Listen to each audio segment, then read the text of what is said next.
Aste-astapenean tranbusarekin istripua izan eta hildako emakumearen kasuaren ostean, Baiona erdigunean dagoen mugikortasun eredua berriro auzitan jarri da. Txirrindola elkartearen iritziz mugikortasun eredu arazo bat dago zaharkitutakoa.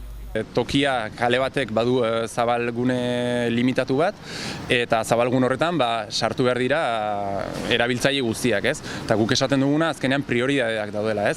Lehenik eta behin guretzako hiria oinezkoei eman bertzaile, oinezkoak mugikortasun aktiboa, eta hortikan aurrera garraiobide publikoak eta azken mailan guretzako autopribatuaren erabilera, ez? Dagoeneko hainbatetan esan izan diote herrikoetxeari hainbat puntu arriskutsuak direla.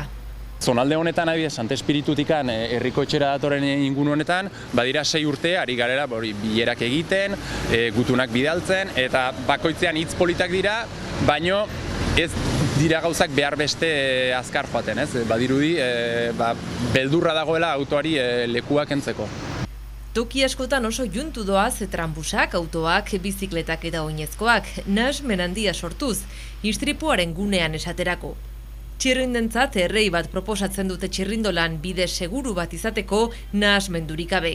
Ondoan, autobusentzako erreiak eta beraz autoentzat erdigunean norabide bakarreko errei bat uztea proposatzen dute. Lortuko genuke adibidez bizikleta bide bat segurtasuna behar dituen segurtasun neurriekin, auto gutxiago egonen dira, beraz oinezkoak ere lasaiago ibiliko dira, danentzako hiritarrei ematea da berriro, ez? Hiria autoei eman beharrean.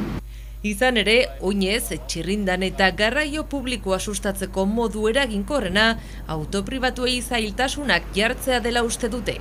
Zailtasunak ez baldin bazaizki autoei jartzen, jendeak ez du horren errez emango pausua autobusak hartzeko, bizikletara pasatzeko, oinez egiteko, ez? Azkenean, 2 minututan autoz egiteko ibilbide bat baldin badaukazu, zertarako joango naiz oinez, ez? Bada pixka bat oraindikan molde zahar hori, ez? Eta aldiz, autoz ikuste baldin baduzu 10 minutu behar dituzula behartzen nuen bidea egiteko, kilometro bateko bide bat egiteko adibidez, esatu, zergatik ganez, oinez egingo dut bide hori, ez? Edo bizikleta erabiliko dut, zen azkenean erosoagoa da, ez? 2025 eredu berri batean pausoak ematen hasteko urtea izatea espero dute.